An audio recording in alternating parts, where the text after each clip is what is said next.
प्यारे साथियों नमस्कार। स्वागत आप सब लोगों का REET level second science pedagogy की क्लास में। तो साथियों आज की क्लास में हम पढ़ेंगे शिक्षण अधिगम सामग्री विज्ञान कक्ष एवं प्रयोगशाला से रिलेटेड सभी इम्पोर्टेंट क्वेश्चन जो विभिन्न टेट एग्जाम में पूछे गए प्रश्न हैं और साथ में इम्पोर्टेंट क्वेश्चनों का संकलन। तो देखिएगा साथियों, पहला क्वेश्चन है निम्नलिखित में से कौन सा विज्ञान प्रयोगशाला का उद्देश्य नहीं है। ऑप्शन है विद्यार्थियों में विज्ञान के प्रति रुचि उत्पन्न करना, वैज्ञानिक सिद्धांतों को सिद्ध करना, विद्यार्थियों के अतिरिक्त समय का उपयोग करना और मापन या भौतिक विकसित करना। टेट 2013 में पूछा गया प्रश्न है। तो साथियों इसका सही आंसर क्या होगा? तो साथियों इसका सही आंसर होगा विद्यार्थियों के अतिरिक्त समय का उपयोग करना। ये विज्ञान प्रयोगशाला का उद्देश्य नहीं है, जबकि विद्यार्थियों में विज्ञान के प्रति रुचि उत्पन्न करना, वैज्ञानिक सिद्धांतों को सिद्ध करना, मापन भौतिक विकसित करना सभी विज्ञान प्रयोगशाला के उद्देश्य होंगे और ये सी ऑप्शन इसका उद्देश्य नहीं है। आगे है क्वेश्चन नंबर 2। देखिएगा निम्नलिखित में से कौन सी सर्वे सामग्री है। रीट 2015 का क्वेश्चन है OHP यानी ओवरहेड प्रोजेक्टर, चित्र विस्तारक यंत्र, ग्रामोफोन या फिर मायादीप। तो कौन सी जो है सर्वे सामग्री है, यानी सिर्फ सुन सकते हैं वो सामग्री कौन सी है। तो देखिएगा साथियों इसका सही आंसर क्या होगा? इसका सही आंसर होगा ग्रामोफोन। ग्रामोफोन क्या है? सिर्फ सर्वे सामग्री है, सुनने वाली सामग्री होगी। तो इसका सही आंसर सी होगा। आगे है क्वेश्चन नंबर 3। विज्ञान की विषय सामग्री किसी को कौशल विकसित करने में सक्षम बनाती है। DSSB TGT 2013 में पूछा गया प्रश्न है। देखिएगा साथियों ऑप्शन है इसके समझ, विश्लेषण, समस्या समाधान या फिर मूल्यांकन। तो विज्ञान की विषय सामग्री किसी को समझ कौशल विकसित करने में सक्षम बनाती है। तो इसलिए इसका सही आंसर क्या होगा? ए नंबर इसका सही है, समझ। आगे देखिएगा क्वेश्चन नंबर 4। निम्नलिखित में से किस पाठ से पहले सामान्य नियम स्पष्ट किए जाते हैं और उसके बाद उदाहरण दिए जाते हैं। टेट 2012 में पूछा गया प्रश्न है और इसके आंसर देखिएगा। पहला है संज्ञानात्मक पाठ, दूसरा है कौशल पाठ, 3 नंबर निगनात्मक पाठ और 4 नंबर है आगनात्मक पाठ। तो साथियों देखिएगा इसका सही आंसर क्या हुआ? तो साथियों इसका सही आंसर होगा निगनात्मक पाठ। निम्नलिखित में से किस पाठ से पहले सामान्य नियम स्पष्ट किए जाते हैं? वो होगा निगनात्मक पाठ। आगे है क्वेश्चन नंबर 5। विज्ञान की कक्षा में निम्नलिखित गतिविधियों में से किसका सबसे कम शैक्षिक मूल्य है। टेट 2012 में पूछा गया प्रश्न है और 4 आंसर देखिएगा। वैज्ञानिक सिद्धांत की चर्चा करना, डिजाइन बनाना, मॉडल का निर्माण करना, सरल प्रयोग के बारे में पढ़ना। तो साथियों इसका सही आंसर क्या होगा? तो साथियों इसका सही आंसर होगा डिजाइन बनाना क्या है सबसे कम शैक्षिक मूल्य है गतिविधियों के अकॉर्डिंग। आगे है क्वेश्चन नंबर 6। निम्न में से कौन सा सर्वे दृश्य सामग्री है? कौन सी है जो सर्वे दृश्य सामग्री है, यानी जो सुन भी सकते हैं और देख भी सकते हैं। टेट 2012 में पूछा गया प्रश्न है। देखिएगा ऑप्शन है वृत्त चित्र, बुलेटिन बोर्ड, चित्र विस्तारक यंत्र या फिर फ्लैनेल बोर्ड। तो साथियों इसका सही आंसर क्या होगा? इसका सही आंसर होगा वृत्त चित्र। सर्वे दृश्य सामग्री कौन सी है? वृत्त चित्र सर्वे दृश्य सामग्री होगी। आगे है क्वेश्चन नंबर 7। स्वनिर्मित उपकरणों द्वारा किस मूल्य की उपयोगिता नहीं होगी। टेट 2011 में पूछा गया प्रश्न है। किस मूल्य की उपयोगिता नहीं होगी स्वनिर्मित उपकरणों के द्वारा? ऑप्शन है शैक्षिक मूल्य, आर्थिक मूल्य, मानव श्रम के प्रति अनादर भाव या फिर सामाजिक मूल्य। तो साथियों इसका सही आंसर क्या होगा? इसका सही आंसर होगा मानव श्रम के प्रति अनादर भाव जो है वो मूल्य की उपयोगिता नहीं होगी स्वनिर्मित उपकरणों के द्वारा। तो इसलिए इसका सही आंसर सी होगा। आगे है क्वेश्चन नंबर 8 है। प्रक्षेपण के आधार पर अप्रक्षेपित सामग्री नहीं है। प्रक्षेपण के आधार पर अप्रक्षेपित सामग्री नहीं है। कौन सी नहीं है देखिएगा, चार्ट, बैकबोर्ड, रेडियो या फिर स्लाइड। तो साथियों इसका सही आंसर क्या होगा, तो साथियों इसका सही आंसर होगा स्लाइड। स्लाइड जो है अप्रक्षेपित सामग्री नहीं है। आगे है क्वेश्चन नंबर 9, सर्वाधिक प्रभावशाली शिक्षण सामग्री कौन सी है। इंपॉर्टेंट क्वेश्चन है, सर्वाधिक प्रभावशाली शिक्षण सामग्री कौन सी है, प्रक्षेपित, अप्रक्षेपित, क्रिया आधारित प्रत्यक्ष अनुभव या फिर इनमें से कोई नहीं। तो साथियों इसका सही आंसर क्या होगा, सबसे प्रभावशाली शिक्षण सामग्री। तो सबसे प्रभावशाली शिक्षण सामग्री है क्रिया आधारित प्रत्यक्ष अनुभव, इसलिए इसका सही आंसर होगा सी।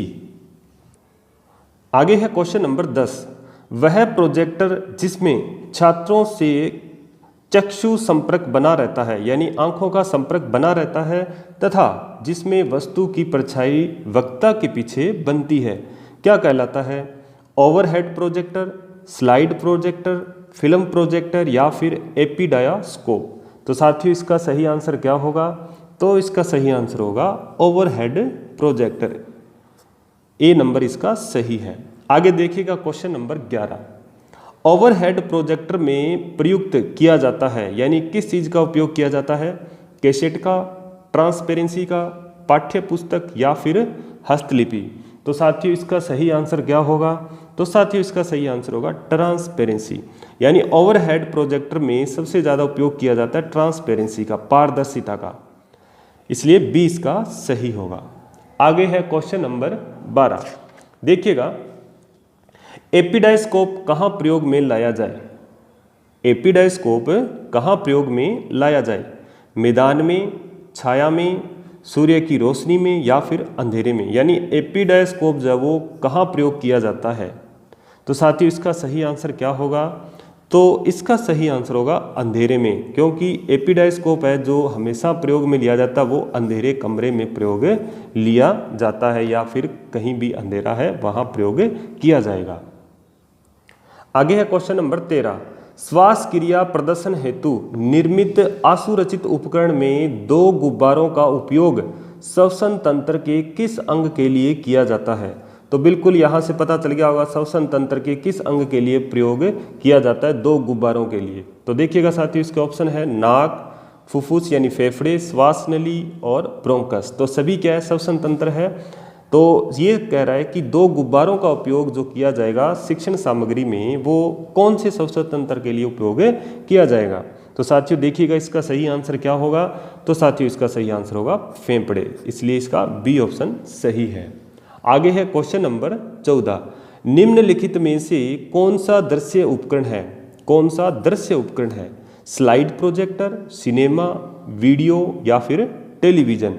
तो साथियों इसका सही आंसर होगा दृश्य उपकरण कौन सा है इसमें से, स्लाइड प्रोजेक्टर, जबकि सिनेमा, टेलीविजन, वीडियो ये दृश्य सर्वे दोनों है, और जबकि स्लाइड प्रोजेक्टर केवल दृश्य उपकरण है। आगे देखिएगा क्वेश्चन नंबर 15, एपिडायस्कोप का क्या कार्य है, छोटे रूप को बड़े आकार में परिवर्तित करना, समानता आकार में ही रखना, बड़े रूप को छोटे आकार में बदलना या फिर उपरोक्त सभी। तो देखिएगा साथियों इसका सही आंसर क्या होगा, तो इसका सही आंसर होगा छोटे रूप को बड़े आकार में बदलना क्या है, एपिडायस्कोप का मुख्य कार्य है, इसलिए इसका ए ऑप्शन सही होगा।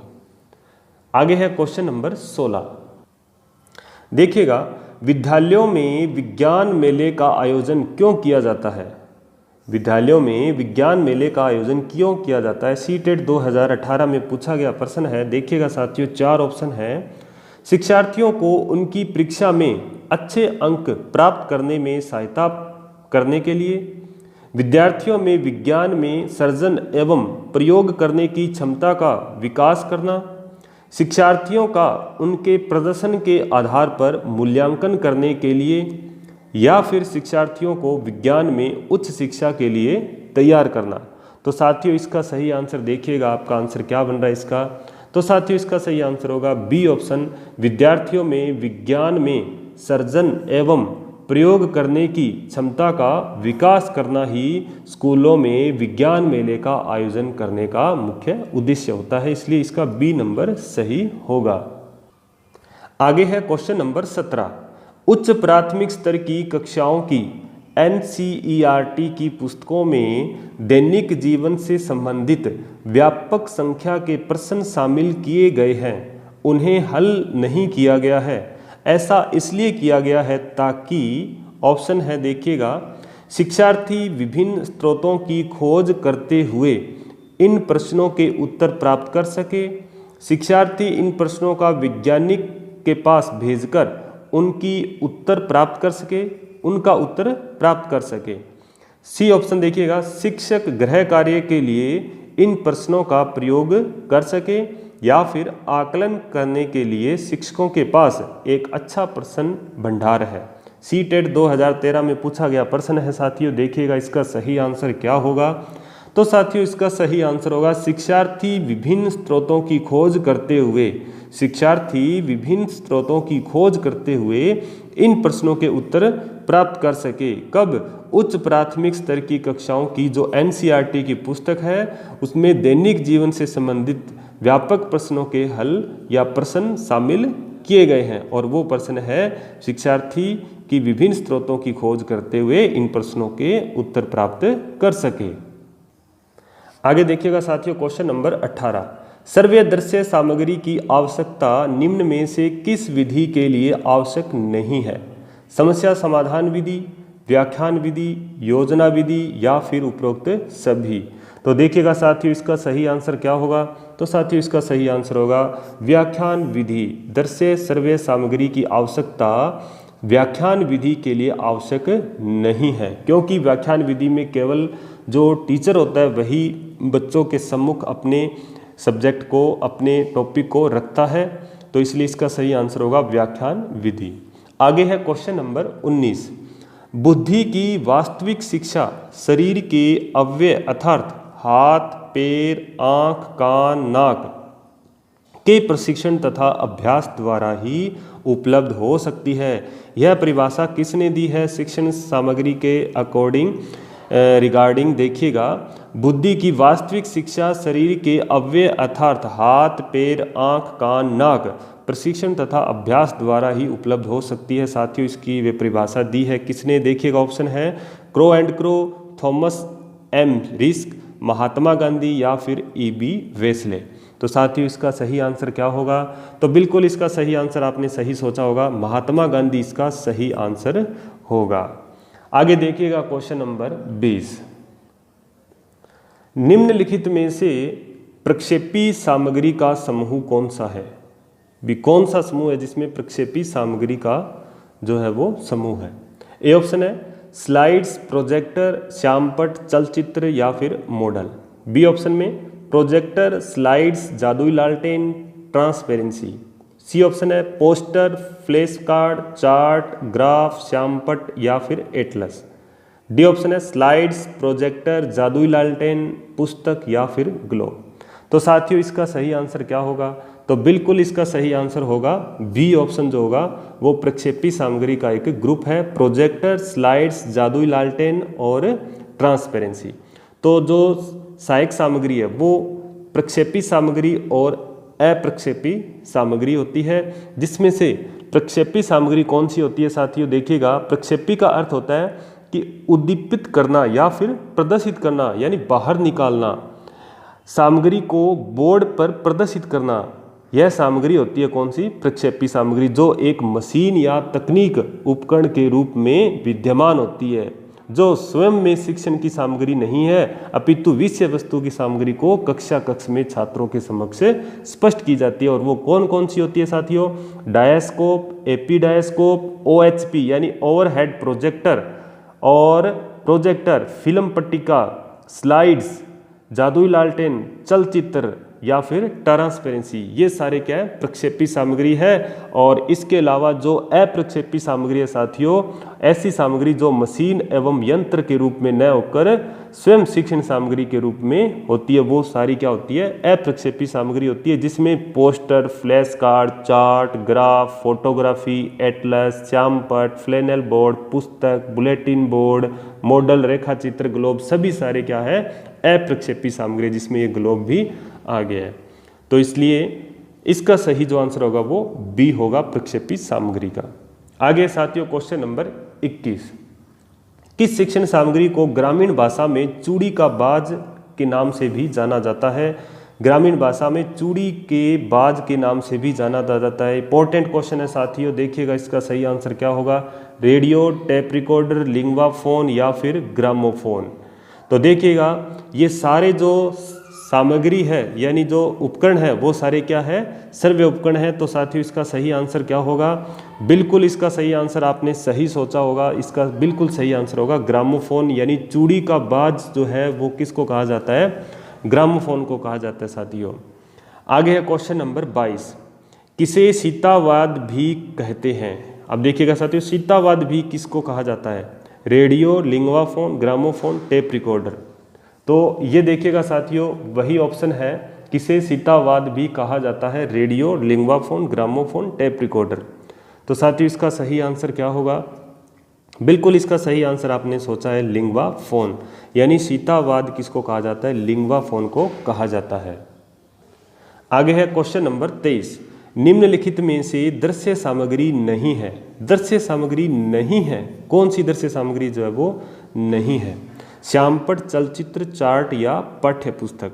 श्यामपट्ट, चार्ट और पाठ्य पुस्तक ये देखिएगा साथियों दृश्य सामग्री है, जबकि चलचित्र जो है वो दृश्य सामग्री नहीं है। इसलिए इसका सही ऑप्शन कौन सा है, बी ऑप्शन सही होगा।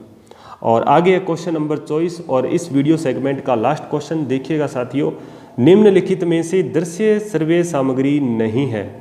एपिडायस्कोप, कठपुतली, कंप्यूटर या फिर नाटक।